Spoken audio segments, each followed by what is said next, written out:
We heard a loud crashing sound like metal falling from the sky. Strong winds taking a devastating toll. A deadly crane collapse at UTD. 2 workers killed. New information on the investigation. Desperate searches at 2 lakes as the wind sent swimmers and boaters tumbling into the water. 2 still missing. And tonight, a backlog at DFW Airport. The cancellations and the passengers left stranded. This is News 8 Now in high definition. Welcome to News 8 at 10. I'm Debbie Denmon. Strong winds taking a deadly toll. A crane collapse on the University of Texas at Dallas campus. Boaters, swimmers, and surfers swept into suddenly choppy waters at lakes across North Texas.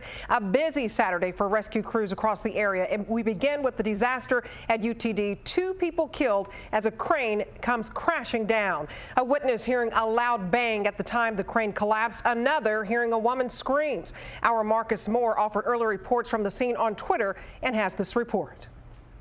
The Channel 8 News. As Marcus mentioned, the victims were working on the new art and technology building right between the library and the reflecting pools. This is what it will look like. The $60 million building is 155,000 square feet and will have an auditorium, new classrooms, and faculty offices. It is expected to be complete next year. Now, the crane was being dismantled as these storms passed through North Texas, ones that were not considered severe. Meteorologist Steve McCauley is here. And Steve, just how strong were these winds? Well, Debbie, really, All right, thank you very much, Steve. The winds are still causing some problems at DFW Airport at this hour. There was a 1-hour ground stop early this evening, and American Airlines says it is trying to catch up on the flights. It canceled 37 flights due to the weather. Now that the weather is over, about 60 flights that were diverted are trying to return at the same time, and the airport is just scrambling to find places for them all to go. Places already on the tarmac are being delayed while these gates are being sorted out. New tonight, searches for people missing at 2 area lakes. At Louisville Lake, crews pulled the body of a missing man from the water late this evening near Sneaky Pete's. He was reported missing shortly after the storms blew through the area. Witnesses say he was wearing a life jacket. His name has not been released. And at White Rock Lake, the search has been called off for the night for a missing father, but will be back at daybreak. It was one of many rescue calls from the lake this evening as these strong winds caught many swimmers and boaters off guard, tossing them into the water. The strong waves at White Rock Lake were rough for search crews, but even rougher for a missing man. The trouble started after the weather changed drastically. The wind was blowing so hard, and the current was just rapid, just coming. And I think he tried to stay afloat, but after a while, the waves took over. The powerful winds knocked a 55-year-old man off his kayak and into the choppy waters. Bianca and her twin brother, Brandon Holmes, said adrenaline set in after seeing the man's son fail to save his dad. His son was trying to paddle towards him because his paddle had went opposite and ran. But he was paddling with his arms and he couldn't get to him because the wind was pushing him further and further away. They say the man stayed afloat in the water for about 5 minutes and then went under. Brandon jumped in first. Honestly, it was a little bit scary and the currents were really strong. It was very difficult, but I still tried. I gave him my all. And so did his sister. 18-year-old twins risking their own life, swimming against the current and underneath strong waves. But all they could think about was the stranger who was no longer in sight. I was shocked. I didn't know what to do. I wanted to cry, honestly. I was extremely upset about that one. Rescue crews warning lakegoers to wear life jackets. The 55-year-old man wasn't wearing one, making so many witness a possible drowning that perhaps could have been prevented. A News 8 viewer sent us a great example of just how hard the wind blew today. This is at the AAYBA World Series in Louisville. Strong winds knocked over the tops of more than a dozen tents, plus coolers and just whatever else people had outside. Nobody was hurt, and people quickly got to work putting everything back together. New information in the death of a teenager in Fort Worth last week. 17-year-old Claudia Heidick was found shot in the head near the back door of a home on June 28th. Police now say she was a suspect in a robbery at the house on Overton Park West and went there with 2 other suspects. Investigators say gunshots were exchanged and Heidick got hit. The 2 men she was with face charges for felony murder. Both are behind bars. Friends are mourning the loss of a University Park teenager tonight. A small memorial of flowers, notes, and a teddy bear marked the home where 18-year-old James Harrison died in a fire. Police tape surrounds the duplex where he was pulled from a bedroom.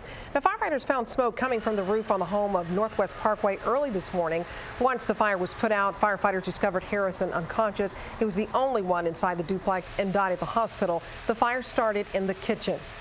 And tonight, a heartbreaking story. A little girl who just learned how to ride her bike is hit by a car and killed. Tonight, the one thing her family hadn't taught her yet that could have saved her. Channel 8's Jonathan Betts has the story. Throughout the day, Channel 8 News. The driver did stop and was not charged with a crime. Much like the little girl, police say there was just no way that driver could stop in time.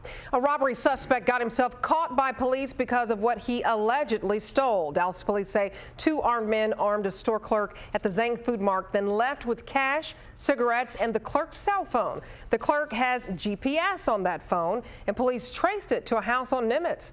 Officers found the phone, a sawed-off shotgun, and cash. They also found several IDs from other robberies and believe the suspect could be involved in up to 6 other robberies last night and this morning. A second robber is still on the loose. National civil rights leaders are gathered in Houston today for the annual NAACP convention, and it has a decidedly political feel. This year's theme is Your Power, Your Decision, Vote. Vice President Joe Biden and Republican presidential candidate Mitt Romney are among next week's scheduled speakers. Tomorrow, Reverend Freddie Haynes from Friendship West Baptist Church here in Dallas will speak at a prayer breakfast. A cross-country heat wave already killing people, and millions more are being warned tonight. A Texas reporter gets a true taste of what stunt pilots can do, highlights from the air show. And Derek Holland is back after being on the disabled list, how he fared with the Rangers in sports. Steve. Well, we hit triple digits today. Now to a serious threat to air travel. The FBI wanted to know who aimed lasers at 2 jets this week, one a Southwest Airlines flight. You're striking about 12 miles. The Southwest plane was one of 2 landing in San Francisco Thursday night to report lasers. Those lasers can temporarily blind pilots, and those convicted can face fines and prison time if convicted. Well, many feel like it's a crime just how hot this weather is. Today marks the hottest day of the year for several U.S. cities, hitting 107 in St. Louis and record highs across the country. As ABC's Richard Cantu reports, weather is now blamed on at least 23 deaths. It's the Heat News. The fighter jets and trainers are here, and the pilots are ready. It's all part of the only air show in the Southwest that's over water. The Thunder over Cedar Creek Lake starts in about 15 minutes, but the planes were out for a show all day at the Historic Aviation Memorial Museum in Tyler. This air show is free, but there are VIP seats for sale at the Pinnacle Golf and Boat Club. And there is a new Miss Texas tonight, and she's a North Texan.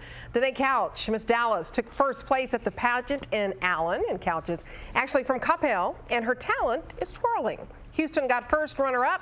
Second runner-up went to Miss Fort Worth, Natalie Baker, who's actually from Harlingen, and Christine Tang from Plano took 4th runner-up. So 2 North Texans North there. Texas very well represented. We have the most beautiful women. We know that. Of course, and one right here. That's right.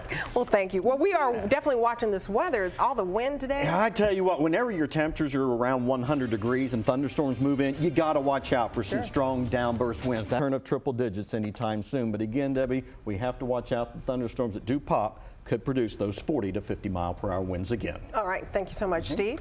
Well, the Rangers sure were hot tonight. Derek Holland back on the mound. He looked pretty good, too. They need their guys back. There should not be any drama in the final round on Sunday. And if there is, that'll be trouble for the leader. I was glad to see that Venus did so well. You know, it's, I get them mixed up. Serena. Yeah. Because Venus always said Serena would be better one day. So I wonder if she'll win more. Yeah. Yeah.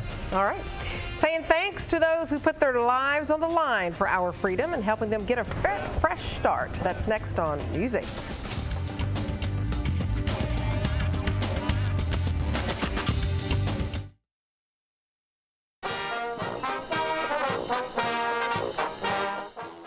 Thanking the Iraq War veterans, a different march, and giving them help on a new start. Organizers arranged to have agencies on hand that can help these veterans trying to readjust to civilian life.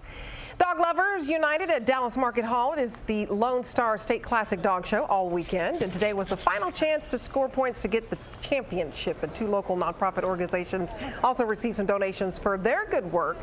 Patriot Paw Service Dogs and Search One Rescue Team. And this show is open tomorrow, 8 to 5.